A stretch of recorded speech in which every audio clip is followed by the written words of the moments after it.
আজকের এই ছোট ভিডিওর মাধ্যমে পৃথিবীর গুরুত্বপূর্ণ যে তৃণভূমি বা গ্রাসল্যান্ডগুলো রয়েছে সেগুলো সম্পর্কে জেনে নেব, যেগুলো তোমাদের বিভিন্ন এক্সামে এসে থাকে, সে সেন্ট্রাল হোক বা স্টেটের এক্সাম হোক, প্রত্যেকটা এক্সামে কিন্তু এই প্রশ্নটা এসে থাকে, এইখান থেকে প্রশ্ন এসে থাকে। আচ্ছা, এইখানে যে কনফিউশনটা বেশিরভাগ দেখা যায় সেটা হচ্ছে যে কোন তৃণভূমিটা কোন অঞ্চলের, অর্থাৎ ক্রান্তীয় নাকি নাতিশীতোষ্ণ। তো চলো দেখে নেওয়া যাক। প্রথমে আসছি ট্রপিক্যাল গ্রাসল্যান্ড বা ক্রান্তীয় তৃণভূমি। ক্রান্তীয় তৃণভূমির মধ্যে কি রয়েছে? ফার্স্ট রয়েছে ইস্ট আফ্রিকাতে রয়েছে কি সাভানা।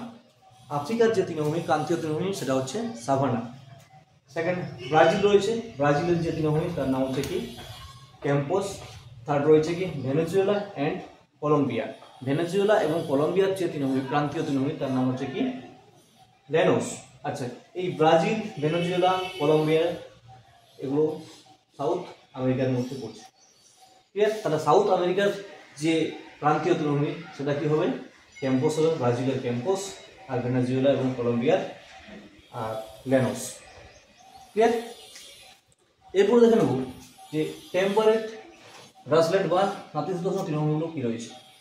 নর্থ আমেরিকাতে রয়েছে পেরি, সাউথ আমেরিকাতে রয়েছে কম্পাস, আচ্ছা এশিয়াতে রয়েছে স্টেপ, সাউথ আফ্রিকাতে রয়েছে ভেল্ট, একই সঙ্গে অস্ট্রেলিয়াতে রয়েছে ডাউন, অ্যান্ড নেক্সট রয়েছে নিউজিল্যান্ডের ক্যান্টারবেরি, হাঙ্গেরির কুর্চা। এই যে কয়েকটা গ্রাসল্যান্ড এগুলো কিন্তু তোমাদের হামেশাই এক্সামে দেখতে পাওয়া যায় এবং বেশিরভাগ ক্ষেত্রেই ভুলিয়ে যায়। তো আই থিঙ্ক এরপর তোমাদের আর সেই ভুল হবে না। তোমরা যারা প্রথম দেখছো বা প্রথম যদি মনে হয় যে কোনো একটা নাম প্রথম মনে হচ্ছে, এই ভিডিওটা 3-4 বার দেখে নাও, আশা করি ক্লিয়ার হয়ে যাবে সব। ধন্যবাদ।